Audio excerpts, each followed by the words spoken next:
السلام علیکم ورحمۃ اللہ وبرکاتہ۔ خوش آمدید کہتا ہوں اپنے اس چینل پر، اور اللہ سے دعا کرتا ہوں کہ اللہ تعالیٰ سب کو اپنے حفظ و امان میں رکھے۔ آج کی اس ویڈیو میں ہم آپ کے ساتھ شیئر کریں گے غسل کا مکمل طریقہ۔ ویڈیو اچھی لگے تو لائک ضرور کریں، جزاک اللہ۔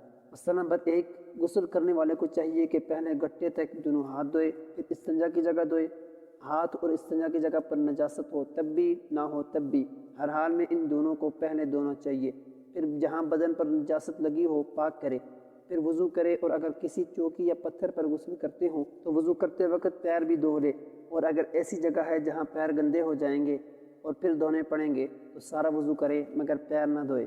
پھر وضو کے بعد 3 مرتبہ اپنے سر پر پانی ڈالے، پھر 3 مرتبہ دائیں کندھے پر، پھر 3 بار بائیں کندھے پر پانی ڈالے، ایسی طرح کہ سارے بدن پر پانی بہہ جائے۔ پھر اس جگہ سے ہٹ کر پاک جگہ پر آئے اور پیر دھوئے، اور اگر وضو کے وقت پیر دھو لیے تھے تو اب دھونے کی حاجت نہیں۔ مسئلہ نمبر 2، پہلے سارے بدن پر اچھی طرح ہاتھ پھیر لے، تب پانی بہائے تاکہ سب جگہ اچھی طرح پانی پہنچ جائے، کہیں سوکھا نہ رہ جائے۔ مسئلہ نمبر 3، غسل کا طریقہ جو ہم نے ابھی بیان کیا ہے سنت کے موافق ہے، اور اس میں بعض چیزیں فرض ہیں کہ ان کے چھوڑ دینے سے غسل نہیں ہوتا اور آدمی ناپاک ہی رہتا ہے، اور بعض چیزیں سنت ہیں ان کے کرنے سے ثواب ہوتا ہے، اور اگر نہ کرے تو بھی غسل ہو جاتا ہے۔ غسل میں فرض فقط 3 چیزیں ہیں۔ نمبر 1، اس طرح کلی کرنا کہ سارے منہ میں پانی پہنچ جائے۔ نمبر 2، ناک میں پانی ڈالنا جہاں تک نرم ہڈی ہے۔ نمبر 3، سارے بدن پر پانی پہنچانا اس طرح کہ بال برابر بھی کوئی جگہ سوکھی نہ رہے۔ مسئلہ نمبر 4، غسل کرتے وقت قبلہ کی طرف منہ نہ کرے، اور پانی بھی بہت زیادہ نہ پھینکے اور نہ بہت کم لے کہ اچھی طرح غسل نہ کر سکے، اور ایسی جگہ غسل کرے کہ اس کو کوئی نہ دیکھے، اور غسل کرتے وقت باتیں نہ کرے،